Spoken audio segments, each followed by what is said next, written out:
Mamuka sei vedare tinokuchingamidzai zvekare kune chimwe chirongwa pano paZim Facebook Secrets and Confessions. Tadzoka zvekare nemamwe mamessages. Rekedzai tibva tapinda mumamessages edu atadzoka takakubatirai message yedu yekutanga yakamira sekudai so. Hanzi makadi zvenyu mukoma, ndinokumbirawo kuti munge muchindiposterawo nyaya yangu makaviga chitupa changu. Inini ndinoda kureurura kuti ndiri mudzimai uye zvekare ndine makore 36 years ekuberekwa. Ininiwo nemurume wangu takatanga tichifamba mumaprofita akasiyana siyana. Mushure mekunge murume wangu atora license, zvino akati ava nelicense upenyu hwacho hauna kana kumbogara hwakachinja zvekuti takatosvika pakutozvidemba kuti kowai takasiya basa papurazi apo patainge tichishanda. This was after murume ati handingarambe ndichingoshanda mupurazi apa inini ndava nelicense. Saka akatanga achati maweekends paya aifamba achitsvaka basa kudzamara azoti zvinotinetsei kuti ange achitsvaka basa achiriwana maweekends because makambani mazhinji anenge akavhara. Saka aipota achirovha dzimwe nguva obva ambonyepa achiti ari kuenda kana kuchipatara achifamba zvake achitsvaka basa. Nerimwe zuva akazondifonera akabva ati ainge awana basa. Ndikati mawana basa, alright, it is okay, komadii mambodzoka? Then tashanda kusvika mwedzi wapera. Kana mwedzi wapera tobva tachizongobva zvedu pano papurazi tava kutanga kugara kubasa kwenyu ikoko. Akabva ati kwete, murungu wacho atoti ari kuda kuti ndinge ndichitotanga basa zvanhasi uye zvekare ndinge ndichitogara kuploti kwake. Takanetsana inini nemurume. Akauya ndokubva atora hembe dzake akabva ati iwe uchisara zvako because zvemumapurazi unoratidza kuti unozvifarira chaizvo. Ini ndava kuenda kubasa. Neniwo ndakabva ndangorongedzawo hembe dzangu. Takasiya zvinhu zvakawanda, maTV nemimwe midziyo yatainge tiinayo because murungu wacho ainge aripo kuti ange achizotiona tichitora zvinhu zvose zvatainge tiinazvo. Yaizoita suspicion ende vamwe vose vatainge tichishanda navo tainge tisingatombodi kuti vange vachizviziva kuti ndo zvatainge taronga kuita. So takabva tachizobuda uri usiku tingori nezvibhegi zvehembe chete, tikabva taenda tikatanga kugara paploti remurungu mutsva wemurume wangu. Saka murume wangu akabva achizotanga kushanda nemasutu ende vaipota vachiita madhiri naiyewo ndokubva atanga kuitawo madhiri. Ndikatomuudza kuti izvo zvaainge ava kuita zvemadhiri zvaikwanisa kuzototikanganisira upenyu, but akati kuti tinge tichikasika taita mari because vamwe vose vaainge achishanda navo vainge vaine motikari. Saka vaipota vachiburitsa chingwa vachienda vachinochitengesa zvainge zvisingazivikanwa nemurungu. Asi wangu murume akabva achizoitawo munyama ndokubva achizobatwa one day. Zvinoita sekunge murungu uyu ainge agara aine suspect kuti vashandi vake vainge vachimubira, asi masutu aya ivo vakabva vazonokwenyera murume wangu kuti ndiye ainge achiita madhiri ekupa chingwa ndokubva abatwa red handed kwava kudzingwa paya. Takashaya kana kuti toenda kupi, tikatombogara mustreet kwemazuva maviri. Kubvawo ipapo upenyu hwakabva hwachizotanga kuoma. Tainge tisisina kana mari, tisisina kana plan, upenyu hwainge husisina kana direction. Ini ndikatanga kuti kushanda. Zvino takabva tachizotanga kufamba tichienda mumaprofita akasiyana siyana. Kudzamara umwe muprofita watakasangana naye makare muno muJoburg akabva ati dzimwe nguva zvinenge zvichitoda kutoti unge uchitonamata Satani pache zvake, otherwise upenyu hunongoramba hwakaoma. Zvinova zviri zvinhu zvekuti zvakatinetsa kuti madzibaba ava vanogoti dzimwe nguva zvinotoda kutonamata Satani pache zvake, seiko ivo vari munhu waMwari. Vakabva vatipa mamwe mafone numbers vakabva vati munhu uyu anokwanisa kukubatsirai. Zvechokwadi takatanga kutaura naye murume uyu even though painge pachiita kakunetsa apa palanguage because iye aingogona Portuguese, English yainge isinganyatsokubuda, but aingoti come ndokubva tachizoenda kuMozambique. Apa takatoita zvekutosungirira kamari kuti tikwanise kuenda kuMozambique. Takazoti tasvika kuMozambique ndokubva tachizotanga kubatsirwa naye. Ainge atsvakawo umwe mudhara ainge ari mushona ainge achishanda kune rimwe village, ndiye ainge achiita semuturikiri wedu, ndokubva tazopiwa mishonga iyo yatakanzi mishonga iyoyo taifanira kuti tinge tichizoishandisa tichigeza nayo kwemazuva awo anokwana kuita 21 days. After 21 days taifanira kuti tinge tichizodzokerako kuMozambique. Pose apa akati handidi kuti munge muchishanda kana kuenda kubasa, mari yenyu ichauya chete. Zvechokwadi mukoma, mazuva akati ati fambei, apo patainge tava nestress kuti saka rent, mari dzerent dzichabva kupi, apa mumba mainge musisina kana chikafu. Then ndakati nerimwe zuva ndamuka ndokubva ndaona kuti mumba apa tainge tava kutongogarawo pane imwe imba tichitongoitawo zvekutongochengeta pamba pacho ipapo, ndo pandakaona kuti mumba mainge makazara mapete awa aita sekunge nhunzi, mawandiro awo aainge akaita. Ndakabva ndachizoudza murume wangu, akabva auya ndokubva afonera sekuru vaya vekuMozambique. Sekuru vaya vakabva vati ndiyo mari yenyuka iyoyo yandakakuudzai kuti muchaita mari yakawanda kwazvo, dzokerai henyu munorara. Takabva tadzokera tikabva tanorara, takabatwa nehope, ndokubva tatongotanga kurota. Hope dzandakarota ndo hope dzakarotwa zvekare nemurume wangu. Ndakarota ndichinzi painge pachazodiwa ropa mushure mekunge tawana mari, ende ndaifanira kuti tige ndichizonyora mazita evanhu 3 vandainge ndichida kuti vange vachizofa, kuti inini nemurume wangu tinge tichizongoramba tichiita mari. Zvechokwadi ndakabva ndazorota mafaces evanhu avo vandainge ndainyora. Ndakarota imwe cousin brother yangu, ndikarota vamwe amai guru vangu uye zvekare nevamwe sekuru, dzose idzi dziri hama dzangu. Then murume wangu iyewo akangorota hope idzodzo achinzi aifanira kuti ange achizonyora mazita 3 ehama dzake, akaita saizvozvo. Saka pari zvino dzangu hama ndo dziri kufanira kuti dzitange dzose dzapera kufa. Ndine cousin yangu uyo akashayika, ndiyo first sacrifice yangu, saka kwasara vaviri ava vandakuudzai. Saka after that then hama dzemurume ndo dziri kufanira kuti dzinge dzichizotangawo kufa, kuti tirambe tichingoita mari. Ipapo kuti tinge tichizokwanisa kubata mari, ndainge ndatodeketerera sezvatainge taudzwa nasekuru vacho ekuMozambique. Ndikadeketerera mazita ehama dzangu. Takati tichingonodzokera mumba, tikabva taona kuti mumba mainge muine chichangani bag chainge chakazara nemari. Takati tichiverenga mari iyoyo, inini nemurume wangu takapanika, tikarohwa nehana. Ndainge ndisina kana kumbogara ndakafungidzira kuti muupenyu hwangu ndikasvikawo pakubata mari inosvika 1 million. Sure, mari iyi takati taiverenga yainge ichikwana iyo kuita 1 million rands.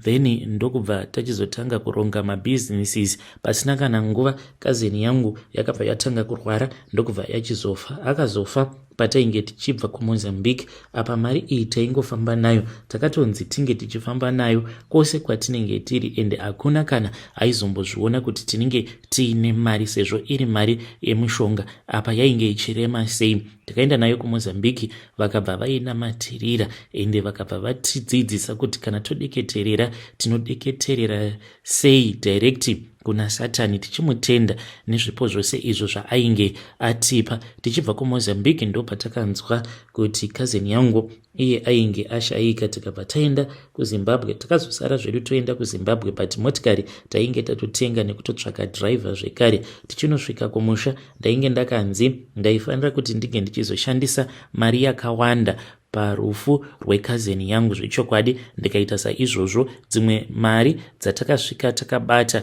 takangoita sekunge tainge tapiwa mari iyoyo nevanhu vekuchechi, nevanhu vekubasa, nemurungu wangu, uye zvekare nevanhu vemulocation. Saka vanhu vakatongofungidzira kuti mulocation matinogara mainge muine vanhu vainge vaine unity. Takatonyora mazita efake awo atakangonopa mai guru, amai vecousin brother yangu. Tikabva tati ava ndivo vanhu vakatipa mari dzechema. mari yacho yainge yakawanda. After that tikabva tachizombogara zvedu muZimbabwe tichitsvaka stand, sezvatainge takaudzwa kuti munotsvaka stand mobva mavaka, mobva manotora ivhu repaguva pekazeni yako. Tikaita saizvozvo paya mushure mekunge tapedza kucheresa foundation ndokubva tamwaya ivhu riya. Izvi takazviita huri usiku tichideketerera zvekare mazita evanhu vose avo vari kufanira kuti vange vachizofa. Apa tainge tava kuudza mweya wekazeni brother yangu kuti semafiro ainge aita naiyewo aifanira kunzwa mwoyo wake uchirwadza kuti handingafika ndiri ndega. Vamwe avo vane mazita avo akadeketererwa vari kufanira kuti vange vachinditevera, naivowo vange vachizouya mugomba tinge tichizozorora tiri tose. Ndozvatakaita ipapo. Saka hama dzangu dzimwe idzo naidzowo dzinongorwara nezvirwere zvakasiyana-siyana zvekare nehama dzemurume wangu dzatakadeketerera mazita adzo naidzowo dzinongorwarawo nezvirwere zvakasiyana-siyana. Izvi zvinoitirwa kuti gore iro pazvichazonzi panenge pachidiwa rimwe ropa kana munhu akazofa zvinongonzi anga agara aine chirwere cheBP, saka maifungidzirawo kuti zvichaguma nepi. So mukomana chindo zvandakaita inini nemurume wangu. Do I regret hangu? Inini pache zvangu I don't regret, because dzimwe nguvaka life inokuisa pa tight position. Nemurume wangu takasvika pakugara mustreet kwe2 days mushure mekunge abatwa achiita madhiri pabasa, kunyange patakazotanga kushanda, but life inyatsokuona kuti life yakaoma. Ende kana kuri kunzi ukasangana nemasituation akadaro, that is something that will tempt you kuromba kunotozoita sekunge kuri nani, because inenge iri mari inouya yobva yakavha zvose zvaunenge uchida kuti unge uchiita. Amenowo kuti mhuri yeZimbabwe inoti kudii pamusoro peconfession yangu kune avo vanenge vachida kundijaja. Aiwa, if you could walk in my shoes for a day, that is when I would allow you to judge me. Asi kana usina kumbogara wakasangana nemaproblems mulife, kune maproblems ekuti unosangana nawo but unenge uchishanda uchiziva kuti kupera kwemwedzi ndichaita kamari, then kugoita maproblems ekuti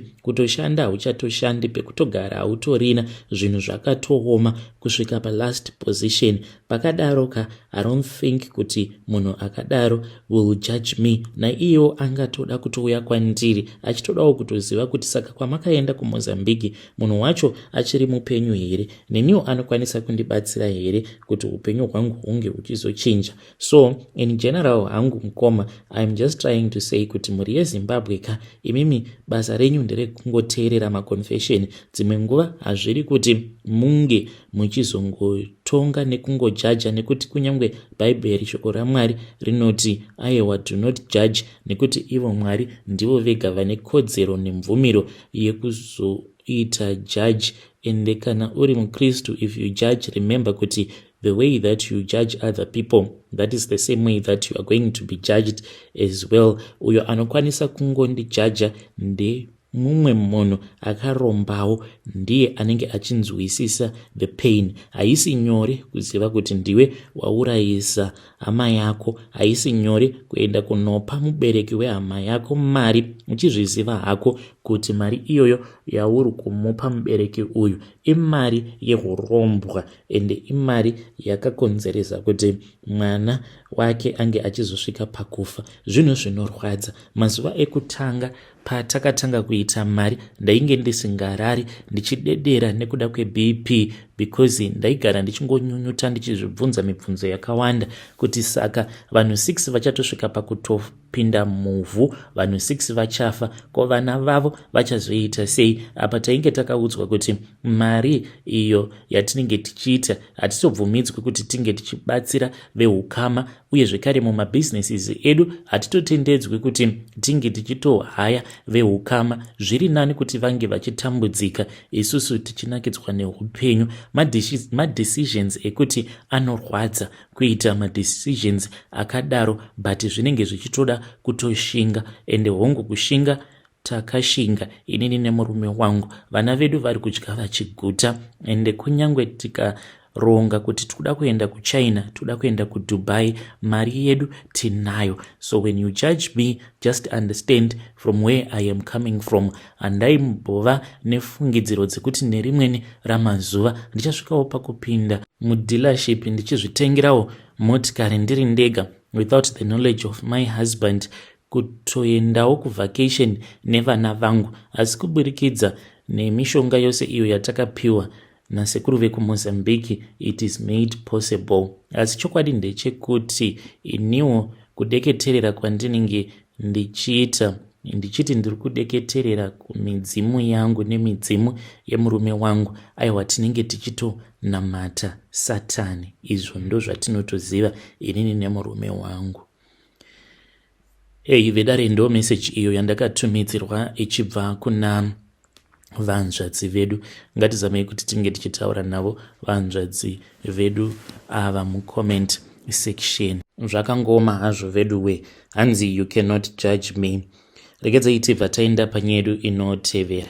Nyedu inotevera yakamira sekudai so. Hanzi makadi zvenyu mukoma, ndinokumbirawo kuti munge muchindiposterawo nyaya yangu makavika chitupa changu.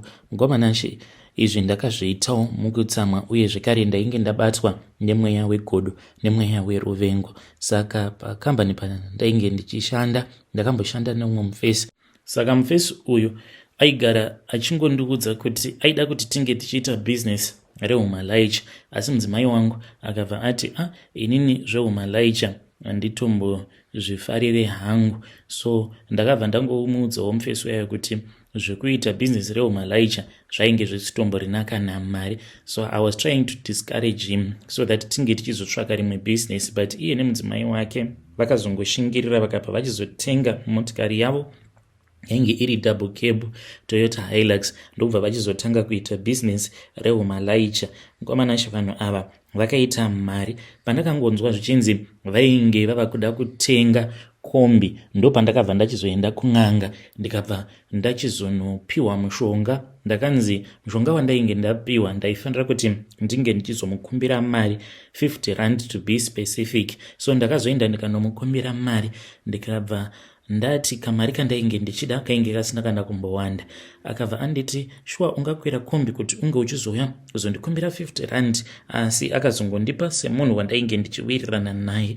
Kwamanashe akati andipa 50 rand iyoyo. Ndakaita mazuva, mari iyi ndakaiisa mushonga, ndokubva ndazoenda ndikabva ndazonosiya mari yacho iyoyo nemushonga kumakuva. This is after ndageza kokumakuva ndichiti ndainge ndichimugezera minyama yangu yose yandakazvarwa nayo. Ndikangoti minyama yose yainge ichiteverera dzinza rangu ndo yandakabva ndazogezera pamari iyoyo. Ndokubva ndachizongoisiya mari iyi pamusoro perimwewo guva ndikadzoka hangu kumba. Azvechokwadi akabva achizotanga kusangana nemaproblems akasiyana siyana. Akabva achizotengesa iya Toyota Hilux achizama kuda kugadzirisa Quantum kombi iya yaainge abva mukutenga. Pandakangonzwa zvichingonzi ainge atengesa double cab, sezvandainge ndaudzwa nasekuru vai kuti kana ukangonzwa zvichinzi atengesa motikari unofanira kuti unge uchizokasika kuuya kunoko, nekuti kungotengesa kwaanenge aita motikari zvinenge zvatovharana. Zvechokwadi ndakaenda kuya ndikavaudza kuti ndainge ndanzwa zvichinzi ainge atengesa, vakanditi tione mapictures emotikari yacho. Ndakabva ndavarakidza mapictures emotikari iya, ndokubva vazotanga kubaya foni yangu netsvimbo vachiti sematengesero awo awaita motikari iyi ndo kuzotengesa zvekare kwauchaita kombi yako, ende kombi iyi uchaitengesa nemari iri pazasisa zvekuti uchashaya kuziva kuti kamari kako kacho kauchazowana mushure mekunge watengesa kombi uchaita sei nako, because kanenge kari kashoma kasingakwanisi kana kuti kange kachikutengera imwe motikari. Zvechokwadi ndo zvakaitika. Ndakazongonzwa zvichinzi akatengesa kombi iyoyo mushure mekunge yamushungurudza kuscrap yard, ende sezvamunongoziva kuti kuscrap yard kunyange ukaenda nemotikari yakanaka sei havana kana mari svinu yavanombokupa. So ndiyo confession yangu yandiinayo, asi kana ndakamutarisa pari zvino mufesi uyu ndinomunzwira tsitsi kuti ndakamuitirawo hutsinye. Ainge ari munhu ainge akomborerwawo naMwari wake, asi ndikamunzwira godo zvichibvawo kumudzimai wangu uyo akati ndaisafanira kuti ndinge ndichiita bhizinesi rehumalaisha. Naizvozvo ndinongoda kuti Mwari dai mandirigirirawo zvitadzo zvangu zvose izvo zvandakakutadzirai. Vedare ndo meseji iyo yandakatumidzirwa ichibva kuna mukoma vedu. Zvakangooma hazvo vedu we. Strange things indeed they do happen in this world. Hey, pakaipa. Ngatizamei kuti tinge tichitaura navo mucomment section mukoma vedu ava. Asi makaita hutsinye. Paunoitira munhu hutsinye hauitiri iye ega, unenge uchiitira nevana vake zvekare hutsinye, zvimwe kuda nehama dzake idzowo dzaanenge achiriritira. So let us try to speak with him in the comment section.